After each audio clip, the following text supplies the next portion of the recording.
Really just to say this, we are required if we subsidise any form of public transport in the region, we're required to have a regional public transport plan, and one of the changes this time around is that we were required to identify whether we would allow our bus services essentially to be split into separate units or preferred them to be maintained as one operating unit.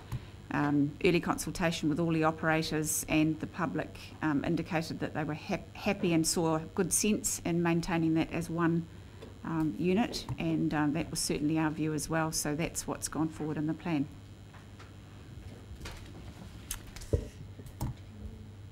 Thank you. Okay, questions?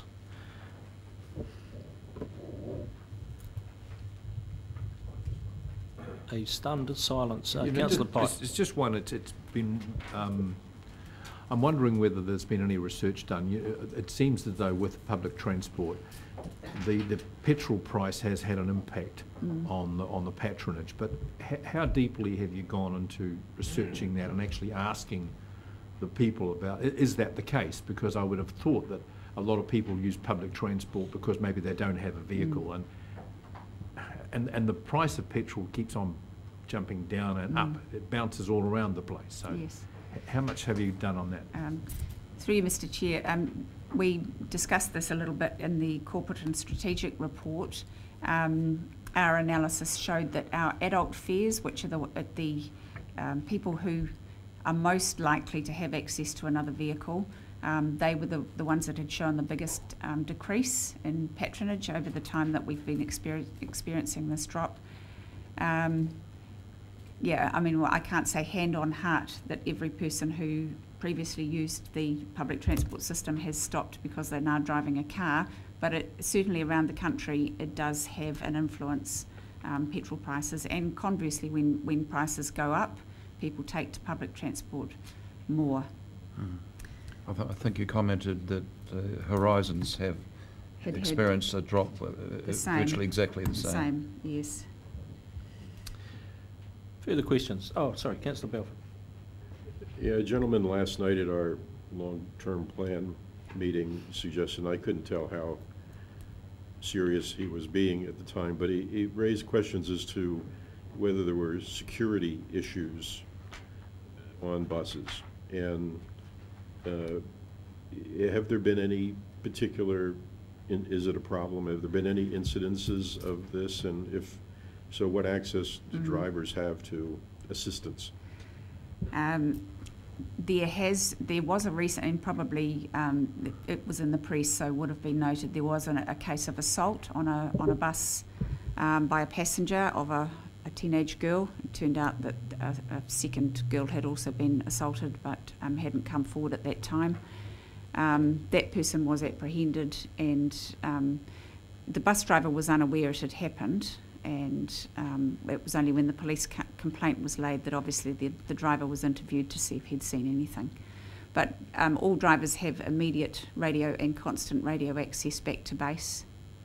So if there's anything happening, they are able to report that.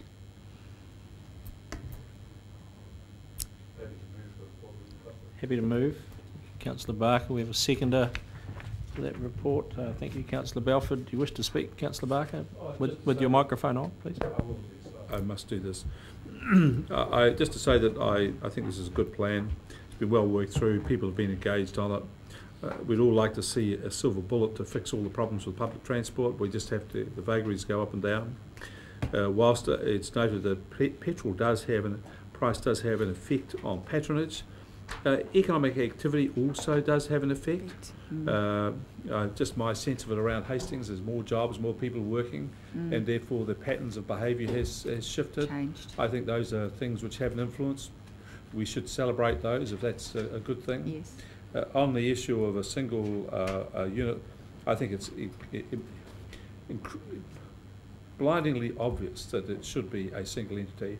Anybody who went to Christchurch after they broke up the Red Bus Company and had multiple bus companies, there was complete bewilderment and confusion, and interlinkages were just a nightmare.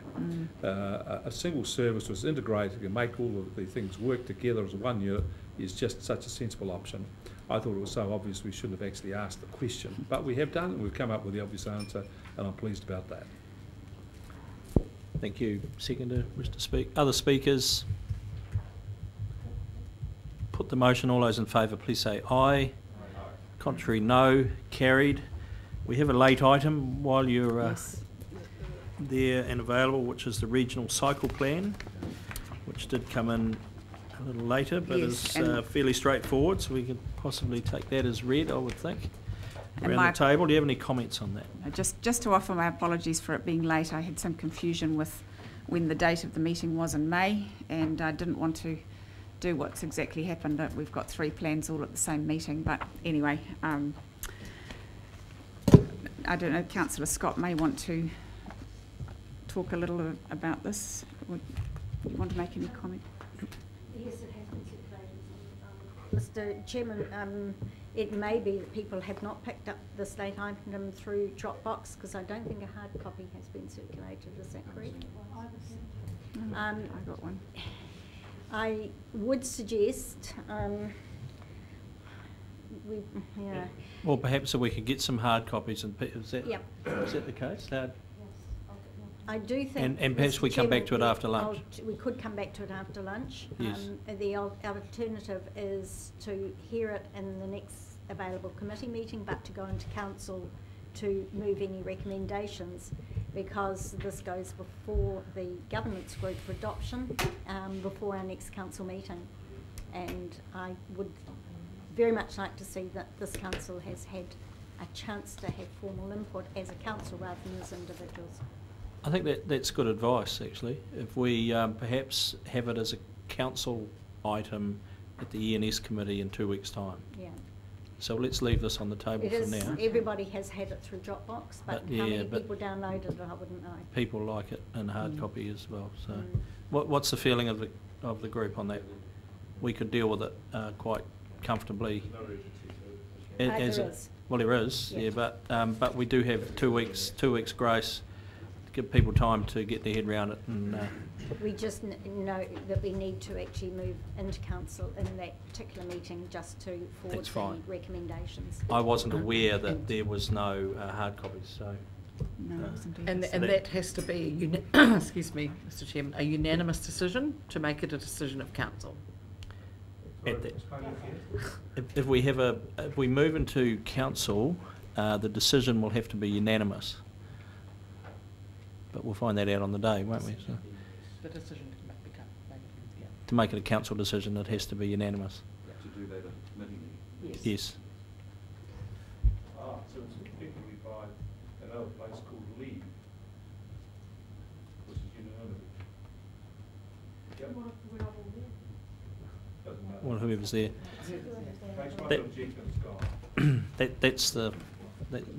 But I still think that it's worthwhile having more time. So, with the indulgence of council, I would be happy to someone move this lay on the table.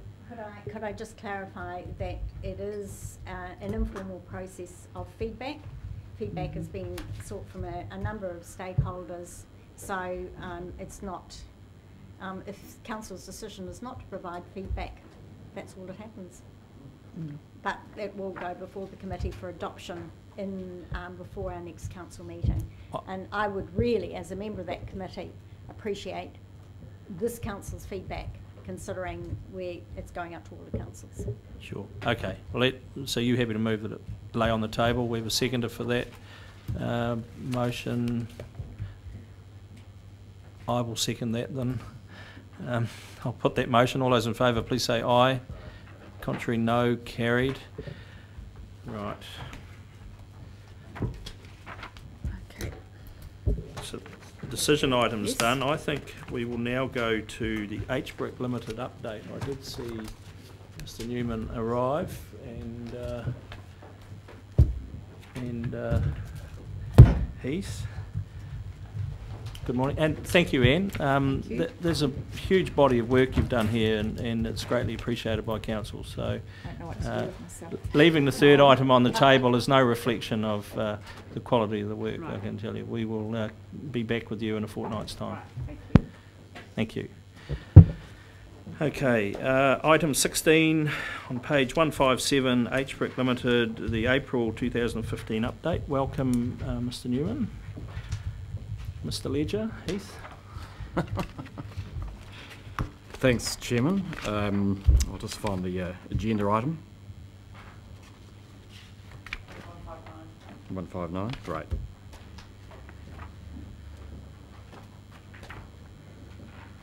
There's a few pages here, aren't there, really?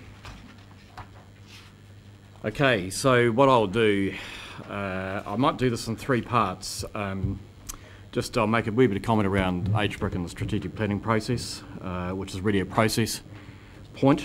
I'll turn to the RWSS. I should thank Councillor Bevan for forwarding me an open letter that Councillors all got, and I'm happy to answer the questions in that to the extent that they're my questions or HBRIC's questions to answer, actually. Okay, so, and then any other, just take questions after that. People are okay with that? So, just on strategic planning processes, we've done the board and the team have done quite a bit of work around the strategic plan for HBRIC. We're in a position that we'd like to engage with the council in the coming month around that process. I think I'm not going to talk about the substance of that, except that we do have a draft strategic plan ready to go. It needs an engagement with the council, and we'd want to do that ahead of the end of the financial year. So I just note that. Turning to the RWSS, what I might do is go through. I'll read out these questions and then I'm going to answer them, actually. So there was a letter sent to councillors. And like I noted, Councillor Bevan forwarded that on to us, so that was quite good. One of the questions in it was how many landowners and what volume of water has HBRIC included in signed conditional contracts? So the answer to that, and it was the background to this question was contracting farmers from switched groundwater takes or groundwater takes to stored water. So the answer to that question, and I'm happy to table this document after the meeting for the record, is we have deep water agreements 19. Now 19 of those agreements, that includes a countersigned volume of 3.8 million cubic metres of water and a balance of 2.862 million cubic metres of water in what we call our contracting phase. That totals 6.6 million cubic metres of water. And we have a further 5.18 million cubic metres of water in the negotiating pipeline, and that totals potentially 11.8 million cubic metres of water. Okay. Right.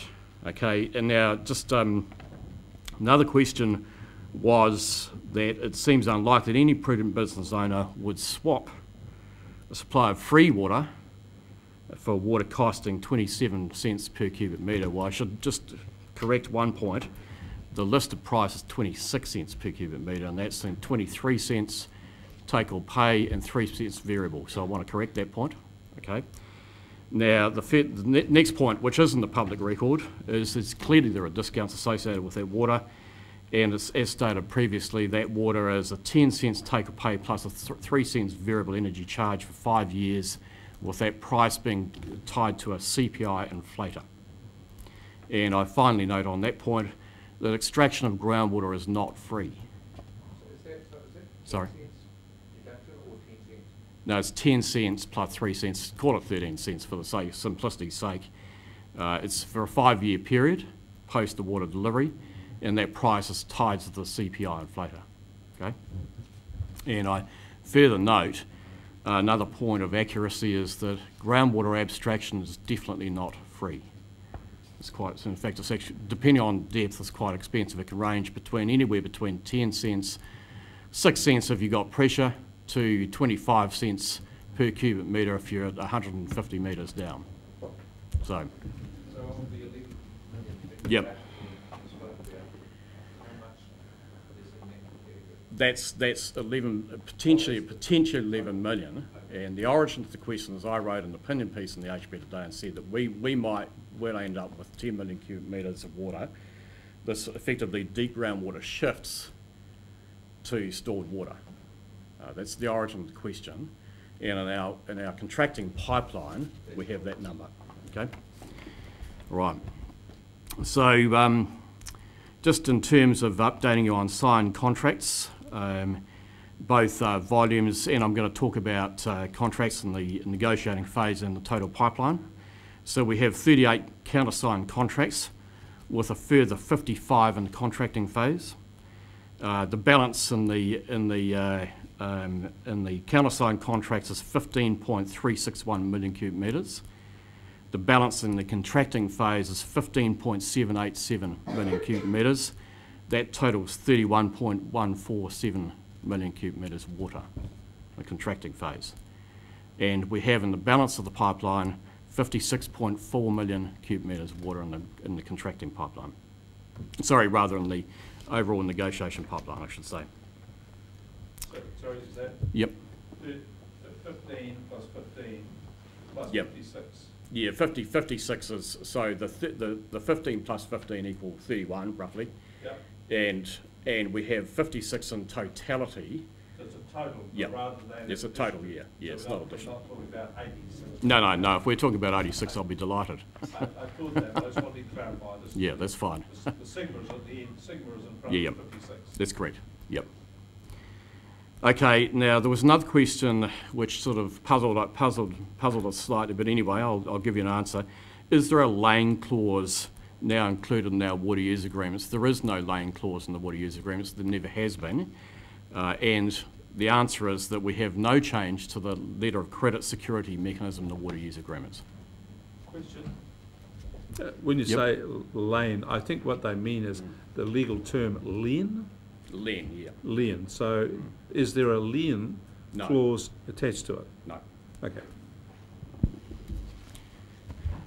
Okay, where are we now? So the next question was around geotechnical and seismic risk. And the question was, there have been 4 earthquakes in New Zealand last 100 years with a magnitude of 7.5, greater than 7.5 on the Richter scale, with none greater than 7.8.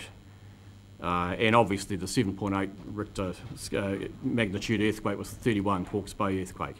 Why has the dam not been designed to withstand a 7.8 magnitude earthquake rather than 7.5? So, okay, so the answer to this one is the dam is located obviously in the Makarora River, which is, in the nearest fault is the Moahaka Fault. We're lucky in that well, let's put it this way, we're lucky in that the Moahaka Fault is a very, very well-studied fault.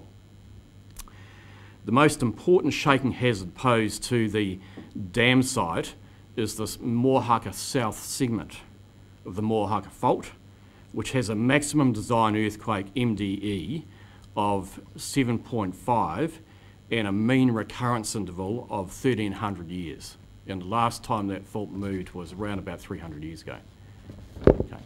So the point there is the dam is designed to deal with and continue operating post the maximum design standard earthquake on that fault. And in actual fact, if there was an earthquake of a higher magnitude, the dam is also designed to withstand that in terms of any seismic risk and dam failure risk. Okay. Where are we now? Okay, so this is there is no update on the consequences of Plan Change 5 decision. May have on the RWCS consents. What is their opinion? Well, I'd rather not get into the realm of opinion here. Well, we have specifically suggested to the Board of Inquiry that they consider the issue, if it had any bearing or not, on the decision-making process they're in relation to the Toki Toki proposal, and also invite other parties to comment. Our comment filed with the Board of Inquiry noted that due to the very narrow range of issues being dealt with at this late stage, the Plan 5 matter had no effect on the Toki Toki proposal specifically, but obviously we, like everybody else, await a Board of Inquiry decision, and they'll make their own determination in that regard. Okay, so then there's another question relating to the consequences of a delay in the dock land proposal swap for the RWSS, which has received a bit of airtime. And our understanding is that DOC is undertaking a robust I would say, very robust process actually in working its way through the potential land exchange process. And to date, we are not anticipating that that should have any impact on reaching financial close. So, and that's just our assessment of the situation. Okay. So I thought I'd cover those questions. Question? Yep. I'd like to go back to the issue of the design of the dam. And we're talking here about catastrophic failure. Generally, engineers design how a building or a structure will fail in the event of a catastrophic failure, so that they know that it'll fail in this way. So has the design of the dam been structured in such a way that a catastrophic failure will have a particular effect on the dam which will have consequences for it? For example, buildings are designed to have a catastrophic failure where certain parts fall off and other parts remain. The building is effectively inoperable, stairwells remain, other things remain well beyond that. And so my question is, has that design work been done on the dam, and in the event of a 7.8 or maybe even 8 earthquake, what is the expected structural failure to the dam in the event of a catastrophe? Okay, well, I'll have to give you an answer as a bit of a layperson on here, but the first point, in terms of a design standard, the dam design is designed to NZ SOLD standards, which are International Dam Design's large structural standards. It's got to meet that test. That's the first point. And the second point is, in layman's terms, the dam's design for the particular site. It is the design is I have to get my terminology right. It's a central core rockfill dam, and essentially the central core is a flexible clay core in the plinth, which is grouted into the foundations of the dam, and on the outer side of the dam is a rockfill structure, and both those elements are designed to deal with flex. So my layman's understanding is that, for example, if there's a displacement on the fault, which is upstream of the dam site, the dam's sitting on solid greywacke, then that design, the dam's designed to flex and uplift a metre in that process and deal with lateral seismic risk as well. So that's my understanding of it. If you want a more detailed, happy to get that for you, but that's the basic flexible nature of the site. Yep. So I guess my question is, in the public mind, there'll be these images of a dam failing, like as in dam busters. The dam was hit at a thing, it just simply collapsed and this enormous flood came down. But I would have anticipated that in the event of a catastrophe, because of the rockfill, the dam would have simply slumped and the rockfill would have left a big pile. The dam was effectively broken, but the bulk of the structure would remain in place and therefore would not allow a significant outflow of water because of the internal core would simply have slumped. The head of it might have gone by 1 metre or 2 metres, but the rest of it would have remained in place. Yeah, that's essentially the way in which they're designed, and in actual fact, the type of dam design is also designed to deal with seismic events so that you can actually re-enter the site and rebuild it pretty smartly under that sort of scenario where there is some damage to the structure, which means it's inoperable. And it's fair to say that, and I'll just reiterate this because we had questions of this type around about looking at Mr. Fowler over there probably 18 months ago. What about a dam break scenario? What the dam break scenario was done for was to actually set the design standard of the dam. So in other words, if you theoretically had a catastrophic failure, what would be the flood impact downstream? What would it affect? Would it affect material, property, life, those sorts of things? And that was designed to drive exactly the standards that the dam had to meet. But I'd go back and reiterate one more point, and that is it's designed to continue operating and be operable in a 7.5 Richter scale event, which is the maximum predicted earthquake scale on the Mohaka fault. Okay, so that's so your point, Councillor Barker, is generally correct. If theoretically there was a bigger event, there was damage to that structure, it's still designed to be retain its integrity from a risk perspective. Yeah. Councillor Balfour. Two questions, if I could. Just following up on this discussion, where, at what point do we need to get, you've mentioned before, an actual building permit at some point. When does that process happen, or how does that happen? Okay, so as soon as the as soon as we reach financial close, then the constructor itself will apply for that building consent, and I mean it's their detailed design that's flowed into the building consent process. What kind of process is that? Oh, that's a process. Well, do you want to comment? So I will. So the regulator's point of view. The consenting of a dam structure is the regional council responsibility, but within all the North Island councils have contracted Waikato Regional Council to undertake that, so it would be done through them.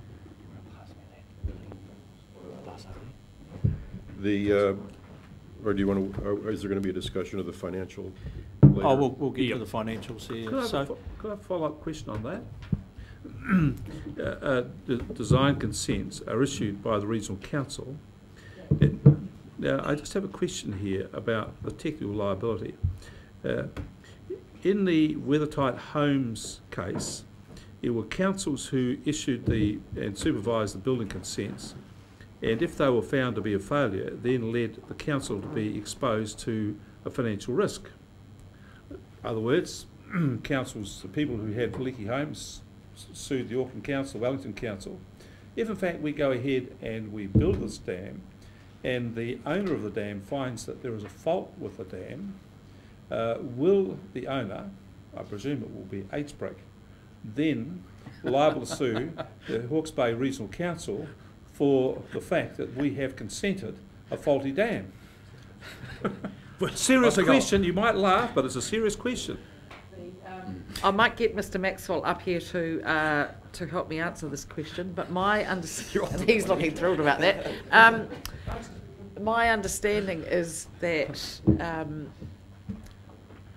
well, no, I will get him to answer the question around liability in terms of us having given our ability to issue consents to Waikato. Yes, so look, I can't actually answer that clearly. We'll certainly find out what our liability is around the building consent aspect of it. Off the top of my head, I'm not clear on that. Sorry.